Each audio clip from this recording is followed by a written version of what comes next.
Eu estou fazendo uma série sobre fé, esperança e amor. A palavra lá em 1 Coríntios diz que essas são as 3 coisas mais importantes da vida. E eu falei sobre fé e hoje eu vou falar sobre esperança. Esperança é uma coisa, é uma ação, é um sentimento, é algo que as pessoas têm muita dificuldade de entender. Porque acha que esperança digamos assim, está em segundo lugar. Que primeiro é a fé. Aí se você não tem fé, você tem esperança, né?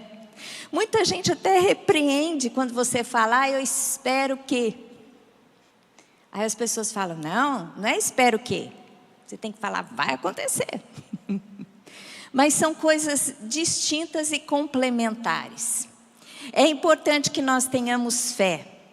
Porque fé é certeza e convicção de que algo vai acontecer nas nossas vidas.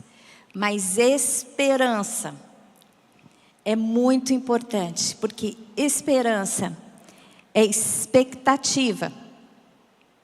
É espera, é aguardo. E nós temos que ter expectativa no Senhor. E naquilo que o Senhor há de fazer nas nossas vidas.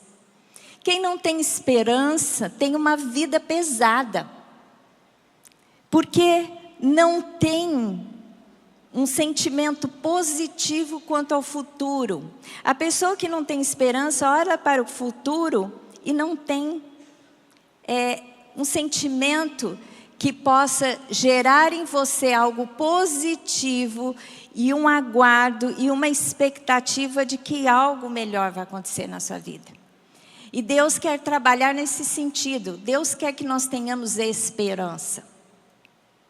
Muitas vezes quando as coisas ruins acontecem na nossa história, seja na nossa história pessoal, seja na nossa família, seja na nossa nação, a gente fica muito desanimado. Mas quando buscamos no Senhor e adquirimos esperança, nós que ficamos muitas vezes prostrados, a gente se levanta e vive a vida de maneira mais alegre, mais intensa. Esperança é um sentimento de quem vê como possível a realização daquilo que se deseja.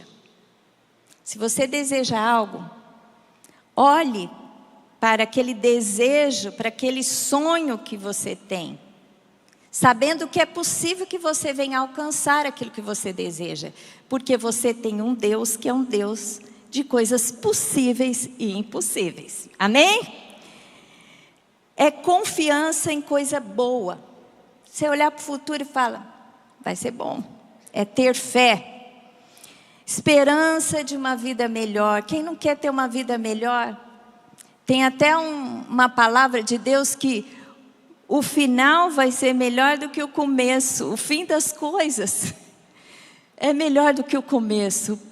E quando você vê essa verdade na palavra de Deus, você tem entendimento que você tem que ter esperança. Porque lá no futuro, algo melhor pode acontecer. Deus pode reservar o melhor vinho para o final da festa. Não é? Expectativa, esperança é expectativa, espera, aguardo. O filho é a sua esperança de melhoria de vida. Muitas vezes a gente coloca a nossa esperança em algo que possa acontecer para que as coisas melhorem. Isso é totalmente factível. Qual é a diferença então de fé e de esperança? Como não desvalorizar a esperança e entender o que ela significa? Então vamos fazer um paralelo aqui sobre fé e esperança. Fé. O que é fé? Fé é trazer o futuro para o presente. Eu coloquei aqui o vetor negativo. Esperança, olha lá, fé. O vetor é porque eu não achei a flechinha. esse vetor aqui é positivo e esse é negativo, mas não interprete como um vetor negativo, mas sim só um sentido, é como se fosse uma flecha. Fé é o futuro que você traz para o presente. Fé é a certeza das coisas que você vai ter no futuro como se fosse hoje. Jesus ensinou a ter esse nível de fé. Quando ele disse assim, quem tem fé vai dizer esse monte, saia e lança ao mar. Isso é um sentido figurado, é dizer a problemas, a dificuldades para que elas saiam da sua vida. Jesus, ele completou dizendo, por isso vos digo que tudo quanto em oração pedirdes, crede que recebestes, e assim será convosco. A fé é você crer, eu quero a mesma imagem aqui. A fé, você crê que você já recebeu, então o futuro, você vai receber lá, mas se você crê que você já recebeu, trazendo o futuro para o seu presente, você já recebeu. A fé faz com que algo que você vai viver no futuro, você sinta como se fosse agora. A esperança é diferente. A esperança é um vetor positivo que faz com que no seu presente você olhe para o futuro. No seu presente, o seu presente é projetado no seu futuro. Você está vivendo algo aqui, mas você tem esperança que as coisas vão melhorar. Então aqui é como se você já estivesse vivendo lá. De maneira a que você já está vivendo algo que você deseja. Então essa é a diferença, mas as duas coisas são importantes. A gente precisa crer naquilo que Deus quer, naquilo que Deus fala sobre as nossas vidas e trazer o futuro para hoje, mas nós temos que ter um olhar com uma expectativa onde você lança o seu presente para o seu futuro. Amém? Vocês entenderam isso?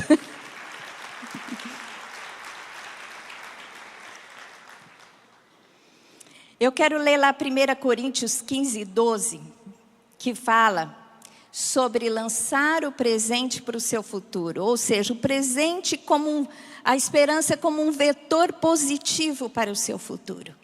Ora, se é corrente pregar-se que Cristo ressuscitou dentre os mortos, como, pois, afirmam alguns dentre vós que não há ressurreição de mortos?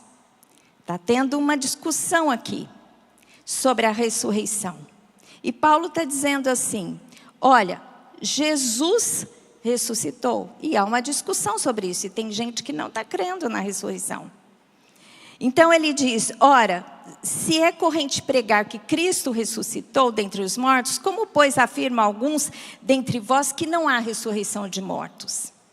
Aí ele complementa, e ainda mais, os que dormiram em Cristo perecem. Como se Jesus ressuscitou, vocês não creem que ele ressuscitou e que aqueles que morreram também não ressuscitarão? Aí ele diz, se a nossa esperança em Cristo se limita apenas a esta vida, somos mais infelizes de todos os homens. Em outras palavras, a esperança, ela não tem que ficar limitada a essa vida, mas ela vai além desta vida, porque eu creio que Jesus ressuscitou e um dia ressuscitaremos com Ele. Amém? Então essa é a nossa esperança. Você se colocar no futuro que vai além dessa vida natural, na vida espiritual. Nós temos que sentir esperança. Esperança é uma coisa tão gostosa. Você se imagina num tempo de frio. No tempo que você está passando frio, o que você quer? Você quer se aquecer.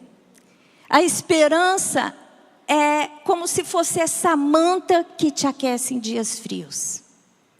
É algo que te envolve e te deixa aconchegado e aconchegante. Então é importante que nós tenhamos esperança quando a vida nos apresenta dias frios.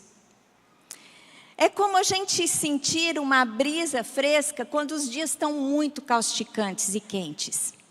A gente passou esse verão dias muito quentes, não é? E quem não tem ar-condicionado sofreu. Tentou se virar com ventilador, que às vezes nem refrescava tanto, né? Mas você queria uma brisa. Uma brisa para te tirar daquele desconforto. A esperança é isso. Em dias muito intensos, de batalhas, de lutas, quando você tem esperança, você sente essa brisa fresca em sua vida. Amém? Por isso que é tão importante ter esperança. Você sabe que o povo de Israel, por vezes, foram tratados por Deus.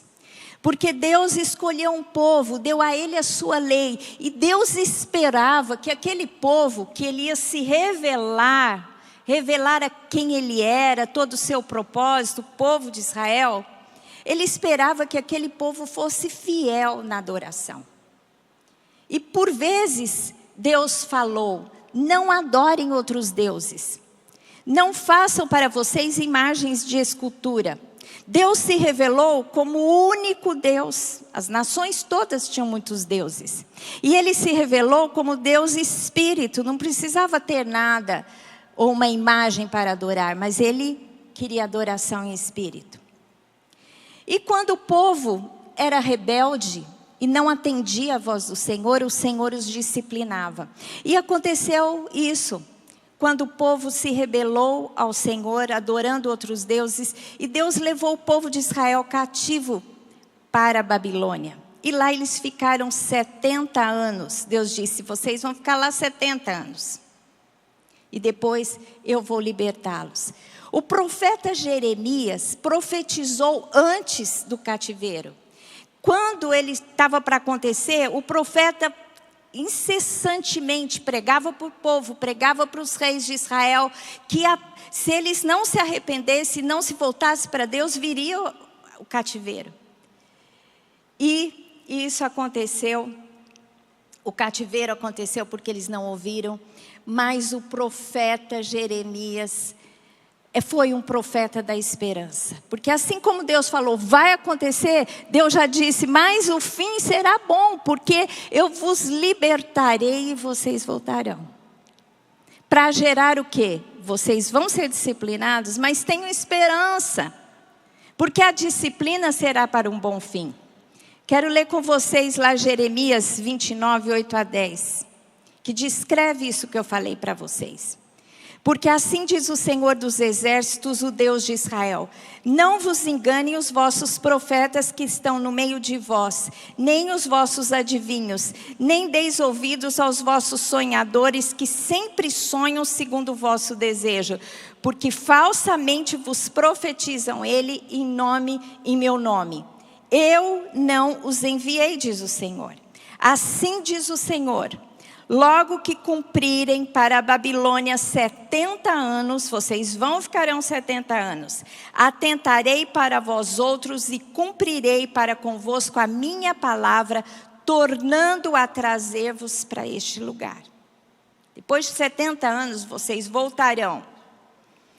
E Jeremias, ele diz assim, sabe por quê que vocês voltarão?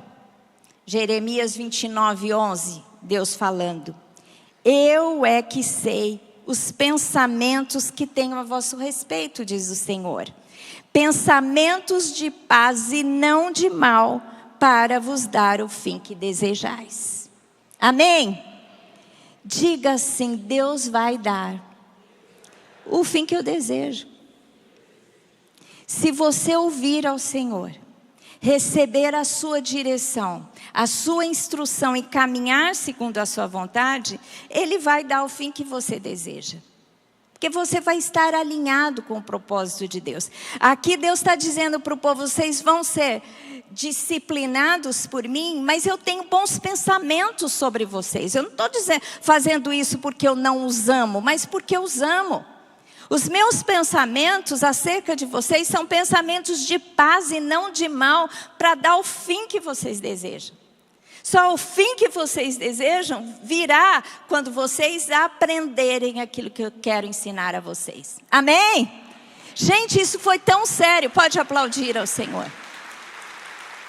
Isso foi tão sério que depois do cativeiro da Babilônia, quando eles voltaram para a terra, nós estamos estudando Neemias, né?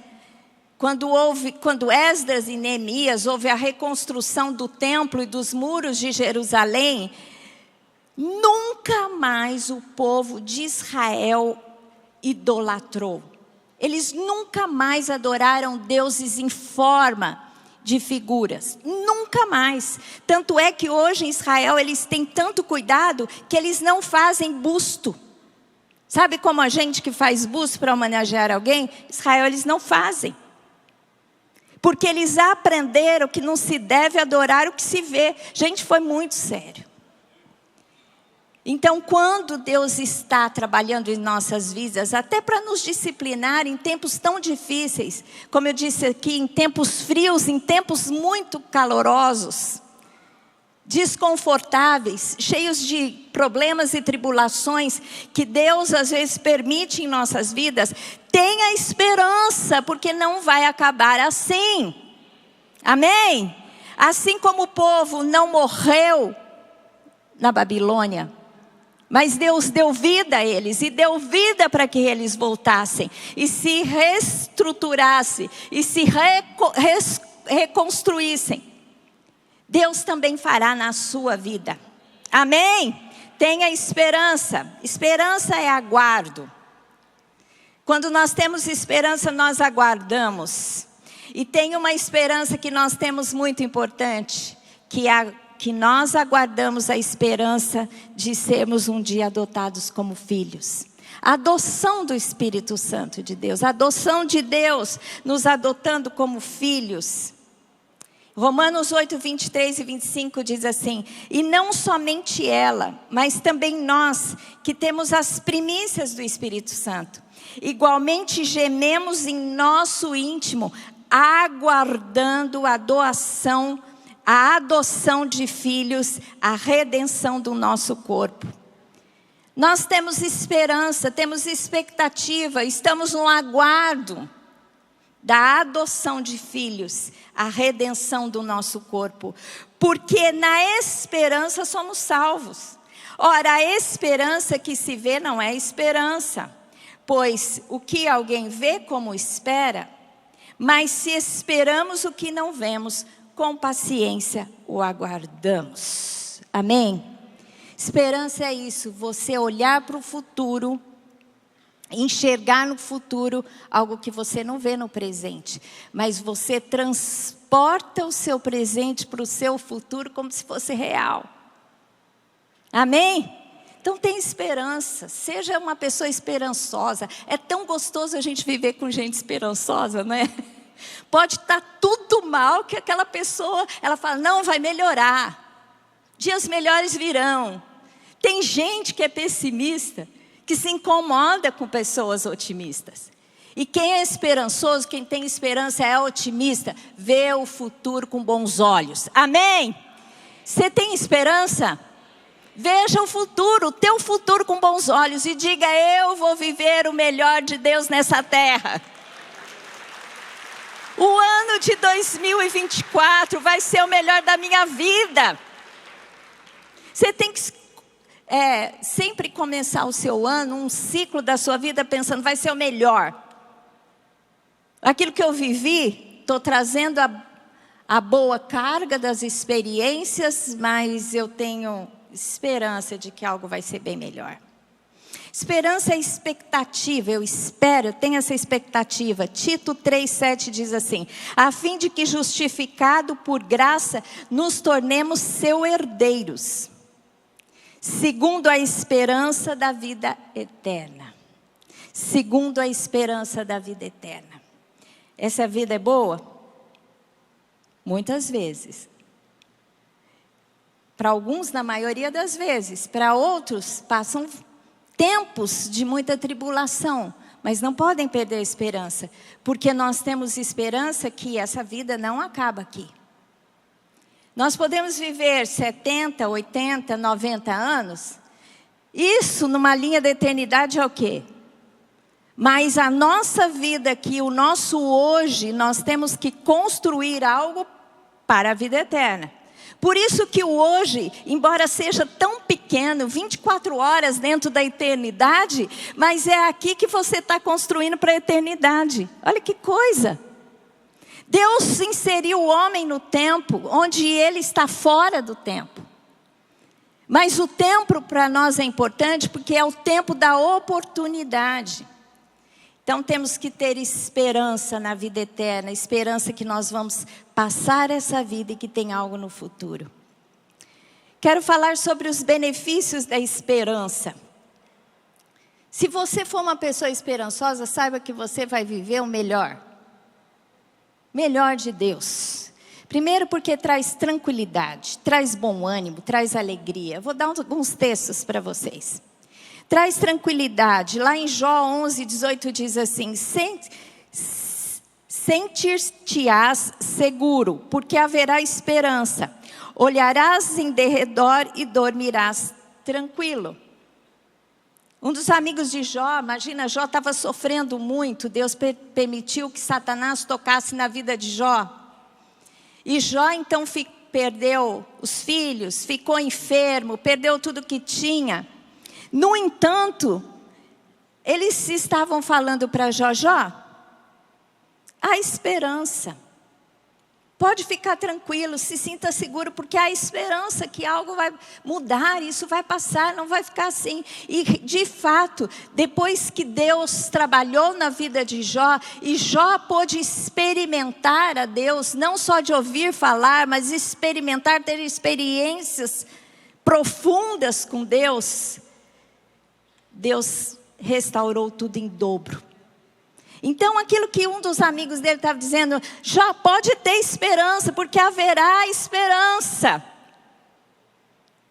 Realmente foi verdadeiro na vida de Jó e é verdadeiro na nossa vida também. Então tenha esperança, mesmo em meio ao juízo de Deus, à disciplina de Deus, a tempos ruins. Amém?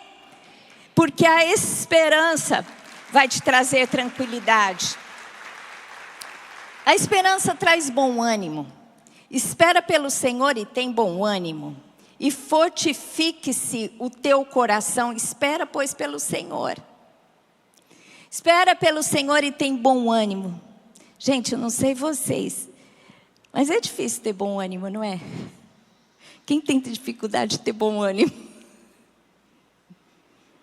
Tem algumas personalidades que têm mais dificuldade que outras, né? Eu, por exemplo, sou melancólica. Eu sou uma pessoa que reflito muito sobre as coisas, sou sensível, mas para mim ter bom ânimo é um exercício. Nem sempre é natural. Então, a gente tem que ministrar a nossa alma, né? Que nós temos que esperar no Senhor, ter esperança de que algo melhor vai acontecer. E eu fiquei muito encorajada, porque esse meu sentimento, assim, eu sempre acho que o melhor está no futuro. Eu sempre acho que o melhor está por vir. E às vezes eu não desfruto muito do presente. A esperança é bom nesse sentido, né? Você está sempre achando que algo melhor vai acontecer. Eu tenho esse sentimento. E a característica das pessoas que são melancólicas é assim. Mas o melancólico também, ele tem uma característica que tem dificuldade às vezes de estar sempre para cima, mas ele é mais persistente. Ele fica mais, ele é capaz de viver e se sustentar mais ao longo do tempo, esperando, tendo expectativa em Deus. Então, eu vivo do futuro, mas eu tenho paciência para esperar o futuro. Assim era a personalidade de Abraão na Bíblia. A pessoa que é assim, ela tem capacitação de crer, porque ela espera um longo processo. Ela não tem dificuldade de esperar um longo processo. Tem gente que a pessoa impulsiva, né? Ela quer tudo para hoje. Não acontece hoje, não acontece amanhã, ela desiste. Não, mas tem personalidades que têm mais facilidade. Se você não tem facilidade de esperar o que há de vir, você tem que buscar em Deus ter esperança e aprender a esperar. Amém? Os impulsivos que estão presentes aqui. tem que fazer um exercício maior até. Mas o meu exercício é ter bom ânimo na espera. Talvez os melancólicos que estão presentes aí, eu tenho capacidade de esperar. Sou uma pessoa que fico muito tempo crendo em alguma coisa até acontecer. Mas tenho que me alimentar dessa força para continuar vivendo. Ter bom ânimo. Às vezes, tem pessoas que têm mais facilidades, porque tem certos hormônios no seu corpo físico que sempre te mantém mais para cima. Outras pessoas nem tanto. Mas no Espírito Santo nós temos capacitação para preencher essa dificuldade. Amém? Se você busca o Espírito Santo, você é capaz de ter bom ânimo. Eu costumava dizer que eu era muito melancólica. E quando eu casei com Lamartine, era muito mesmo. Até que eu comecei a buscar o Espírito Santo de Deus. No seminário, entender o Espírito Santo, como o Espírito Santo pode preencher as lacunas do seu coração, da sua alma. Às vezes tudo está bem e a gente se sente que não está bem. Já viveu isso? Tudo está bem, de repente você fala assim, será mesmo? E o Espírito Santo de Deus é aquele que te enche de esperança. Amém? Preenche essa lacuna do coração. Ter alegria. A esperança gera alegria. Provérbios 10, 28 diz assim: a esperança dos justos é alegria, mas a expectação dos perversos perecerá. O justo que tem esperança tem alegria, porque ele sabe que vai melhorar, né? As coisas vão acontecer. Você já pensou Josué e Caleb? Quando eles chegaram diante da terra, o povo de Israel, e Deus falou, vocês vão entrar e vão conquistar a terra. Aí 12 espias foram enviados por Moisés para espiar a terra. 10 espias vêm com relatórios totalmente negativos. E dizem assim, olha, aquela terra, de fato tem frutos maravilhosos, mas é uma terra que devora os seus moradores. O que eles quiseram dizer? Aquela terra era tão importante porque era uma passagem de comércio, que todas as pessoas que ali ficavam, as nações eram conquistadas, porque era uma terra de grande briga. Então aquela terra devora os seus moradores. Os homens que ali estão são gigantes. E aos nossos olhos, nós somos como gafanhotos diante deles. E Josué e Caleb, que eram 2 espias, contrário daqueles 10, disseram, não, Deus falou que vai nos dar a terra, e se Deus se agradar de nós, Ele vai nos dar a terra, e nós vamos derrotá-los, nós vamos comê-los como comemos pães. Olha a diferença. Deus deu a sentença e falou, vocês não querem entrar? Então vocês vão ficar 40 anos no deserto, só vai entrar Josué e Caleb, que creram na minha palavra. E todos aqueles que são mais novos de 20 anos, porque esses não tinham opção para ir para a guerra, mas todos acima de 20 anos que teriam que ir para a guerra e não quiseram ir, vão morrer no deserto. Agora você imagina a expectativa e a esperança que Josué e Caleb tiveram que ter. Ficar ali mais tantos anos por causa daqueles que não entenderam quem Deus era, o propósito de Deus, eles tiveram que esperar.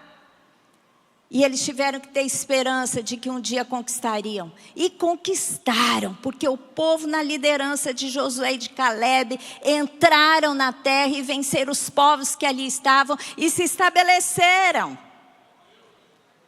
Então, meu querido, se você está esperando a promessa de Deus se cumprir na sua vida, porque Deus prometeu a terra prometida, a terra de Canaã, e no tempo de deserto, aquele que foi fiel teve que ter esperança de que o tempo de conquistar a terra, de receber a bênção, de viver a promessa iria acontecer. Amém?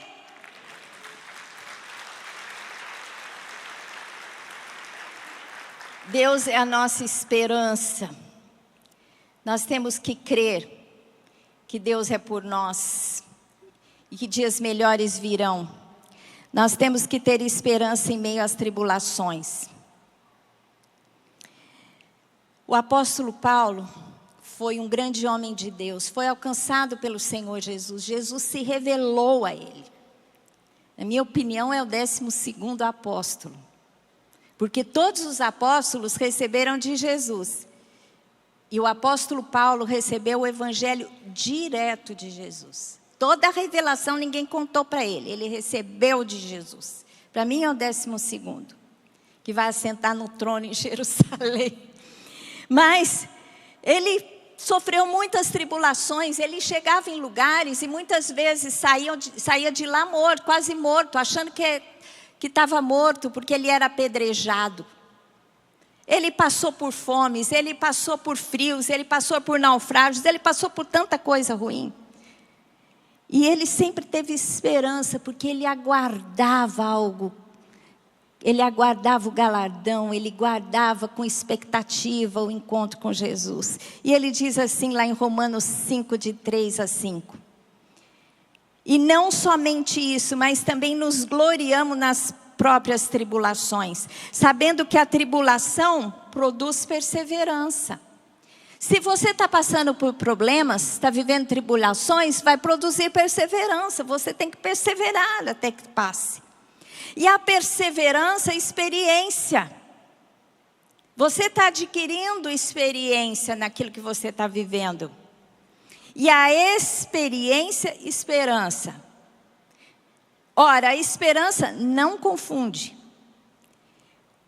Porque o amor de Deus é derramado em nosso coração pelo Espírito Santo que nos foi outorgado. Olha que coisa linda. Ele está dizendo assim, olha, há um trabalho de Deus nas nossas vidas, nas tribulações. Quem está passando por tribulação aí? Alguma luta em alguma área, seja uma enfermidade, seja um relacionamento que está com problema, seja falta de provisão, de emprego, alguma luta na sua empresa, sei lá o que você está sofrendo, está lutando no espírito, na alma, no corpo. Paulo, ele soube muito bem o que era isso. E ele disse assim, olha, e tem um processo na tribulação. E o processo é, você está na tribulação, você tem que perseverar em Deus. A perseverança vai te trazer experiência, você vai aprender por vivência. E a experiência vai gerar esperança em você. Então você tem que completar o ciclo em Deus. Sabe como Deus ajuda você a ir até o fim? Através da ação do Espírito Santo em sua vida, provando para você durante a tribulação que você é amado de Deus. Amém? Olha, a esperança não confunde, fica firme na esperança. Porque Deus derrama do seu amor no nosso coração quando você está passando por aquele perrengue.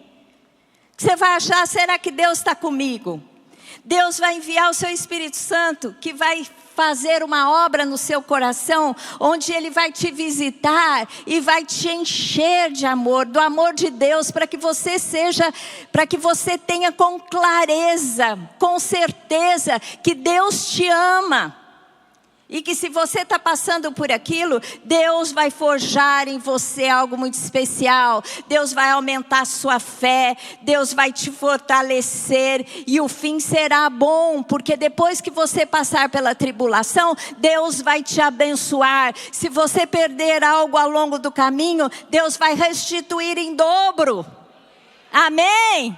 Glória a Deus. Deus nesse processo usa o seu Espírito para dizer para você, eu te amo. Eu estou com você, você é meu filho. Passe por isso sabendo que vai ser bom o final, que vai produzir algo bom na sua vida. E eu quero falar sobre insistir na esperança. Insista na esperança, não abre mão da esperança não. Jeremias, como eu falei para vocês, foi o profeta que profetizou antes do exílio babilônico. Antes do cativeiro. E ele ficou lá para o povo de Israel, para os reis. Olha, vai vir tribulação.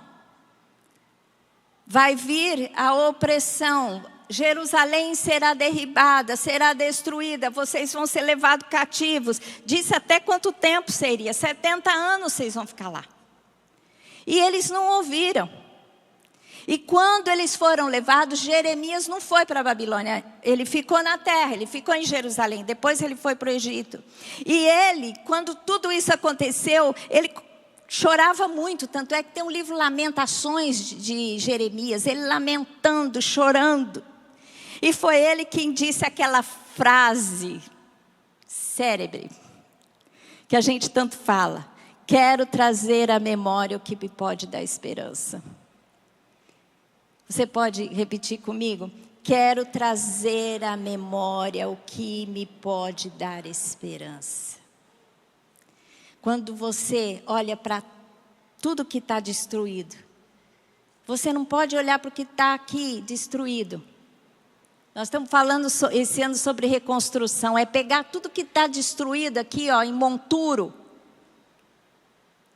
e trazer à memória alguma coisa que te faz ver além do monturo, além do lixo.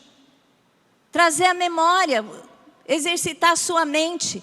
E aí você vai lembrar dos feitos do Senhor no passado, tanto na sua vida, quanto na vida dos filhos de Deus relatados na sua palavra. Traga a memória, encha a sua cabeça daquilo que você já viveu com Deus. Traga a memória para te dar esperança. Por isso que é importante que a gente faça marcos. Quando você viver alguma coisa especial com Deus, faça um marco, faça uma celebração, faça uma fotografia especial, põe um quadro na parede, escreva no seu diário, faça um poema, faça uma música, agradecendo ao Senhor, porque vai ter um dia que você vai estar olhando para o monturo, para aquilo que está destruído, e você tem que trazer algo na sua mente que te dá esperança. Amém? E com certeza, Deus deve ter feito grandes coisas na sua vida, então tenha esperança. Tenha esperança. E por fim, eu vou pular algumas coisas aqui, quero terminar essa palavra dizendo que a gente tem que ser presos da esperança. Se você pode viver uma prisão na sua vida, tem que ser da esperança. Zacarias, o profeta que profetizou no tempo em que o povo voltou do cativeiro, estava reconstruindo o templo, reconstruindo os muros. Estava lá Zacarias profetizando. Se levantem, tenham ânimo, reconstruam, vocês estão vivendo uma nova vida. Aquele templo maravilhoso que Salomão tinha feito, cheio de ouro, estava em ruínas, levaram o ouro embora. E aí eles estavam construindo um templo bem simplesinho. Aí Deus fala assim: este templo, a glória da segunda casa será maior do que a primeira. Porque vocês não estão vendo o ouro, mas um dia vocês verão a glória real na visitação de Jesus Cristo. Então a glória da segunda casa, depois que você reconstrói, é melhor do que o que você perdeu. É sempre assim que Deus age. Os muros que vocês vão reconstruir, façam com alegria, porque vai trazer identidade para vocês. Vocês vão voltar a ser um povo forte. Vocês terão uma história, vocês voltarão a escrever essa história. E eles reconstruíram, ouvindo as palavras proféticas de Ageu e Zacarias. E Zacarias fala assim para esse povo que teve que reconstruir tudo. Ele diz assim: voltai à fortaleza, ó presos da esperança. Também,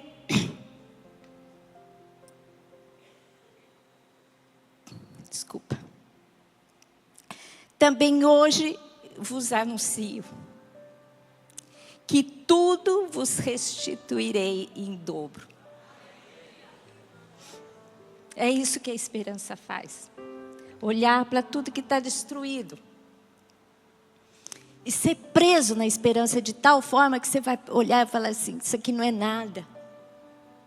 Porque quando houver a reconstrução, será muito superior a isso. Amém? E aquele povo reconstruiu o templo, que recebeu a glória, a presença do unigênito do Pai. Aquela cidade, aqueles muros, Jesus passou naqueles muros. Hoje, quando a gente vai em Jerusalém, a gente é capaz de subir umas escadas que provavelmente Jesus passou. Eles tiveram a restituição em dobro e a glória foi maior. É por isso que a gente tem que ser preso na esperança. Porque Deus tem tudo de bom para a gente. Ai, desculpa. Eu tenho procurado me exercitar na esperança. E é isso que o Espírito Santo está dizendo para nós. Nós estamos profetizando reconstrução. Reconstrução daquilo que perdemos ao longo do tempo. Aquilo que Satanás quis destruir. Mas ele não é o vencedor na nossa vida. Porque maior é o que está em nós do que aquilo que está no mundo. Maior é o nosso Deus do que o príncipe deste mundo. Tanto é que a nossa história tem que ser cheia de esperança. Porque Jesus vai voltar e nós vamos reinar com Ele. Amém? E nem precisa colocar a sua esperança tão longe. Você pode colocar a sua esperança em todo o processo. Mas colocando a sua esperança no seu amanhã. Deus está dizendo para você hoje que o seu amanhã será melhor do que hoje. Porque se você olhar para Deus e buscar em Deus, você vai aprender de Deus, não importa as circunstâncias. E o Espírito Santo, que é aquele que derrama o amor da parte de Deus no seu coração, vai inundar o seu coração de amor. Amém? E você vai sentir o amor de Deus por sua vida, não importa o que você está vivendo.